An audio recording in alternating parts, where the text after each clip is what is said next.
Hi, Billy Rumsey, Sales Vice President, Lohmiller Real Estate. Thank you for joining me for a historic edition of the Fireside Chat. I have Mr. Andrew Lohmiller, CEO and owner of Lohmiller Real Estate. What I brought him on today is to talk about home sale contingencies and navigating those in a seller's market. Mr. Lohmiller. Sure. So, the real estate transaction, as you know, has become more and more complex, and it gets so every day.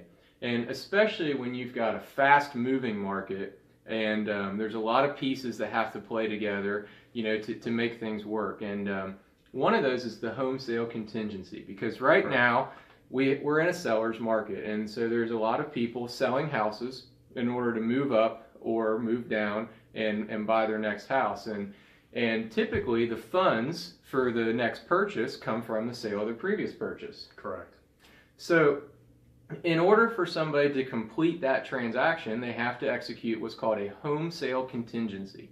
Now, a home sale contingency means that, Billy's got a house for sale and I'm going to buy it and I get it under contract, but I'm only going to buy it if I close on the house that I also have for sale, right? Correct.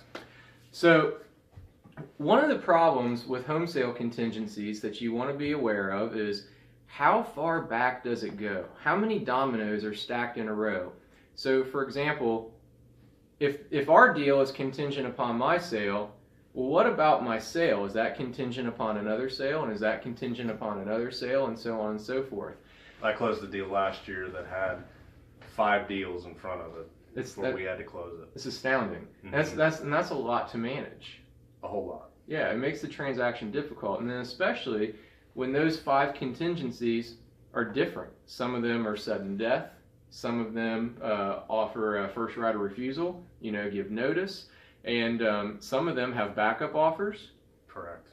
I've got a deal going right now where we've got somebody buying in Kentucky.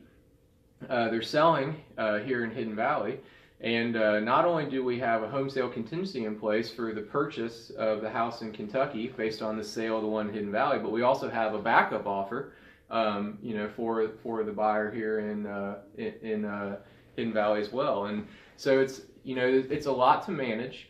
And one of the things that we'd like to point out to people is just make sure that when you're getting involved in these kind of transactions, you're looking at what makes sense. And do I have all the information? Do I have the data to make a good decision? Right. Because things can happen, but you go with the best information that you have at the time. Right. Of sale. Yeah. And if you're thinking about buying a house or selling and using a home sale contingency, one of the first things that I would have you ask yourself is, can you execute the contingency? So for example, if I'm going to buy his house and I've got a first right of refusal contingency, so Billy's going to continue to market it, and then he finds another buyer and he calls me and says, "Hey Andy, we've got another buyer. You've got 48 hours to execute your first right of refusal. Can I do it?" If the answer is no, if I cannot execute that contingency and I really need the other house to sell before I can purchase, then I never should have wrote in the first place. Correct. Agreed? Correct.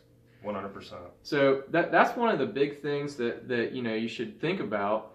Make sure that when you're writing that offer, you've got your Lohmiller expert, you've got your lender, you've got everybody in the loop. Lohmiller expert.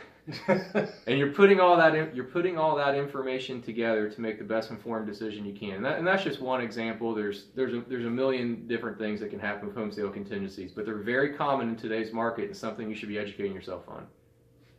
Great info, Mr. Lohmiller. Hey, thanks for having coming me on out. the Fireside Chat, buddy. It's nice and cozy right here. It is. I love it. That is. Thank you. If you guys have any questions, give us a call. Give me a call directly, 812-584-9498. Thank you. Boom.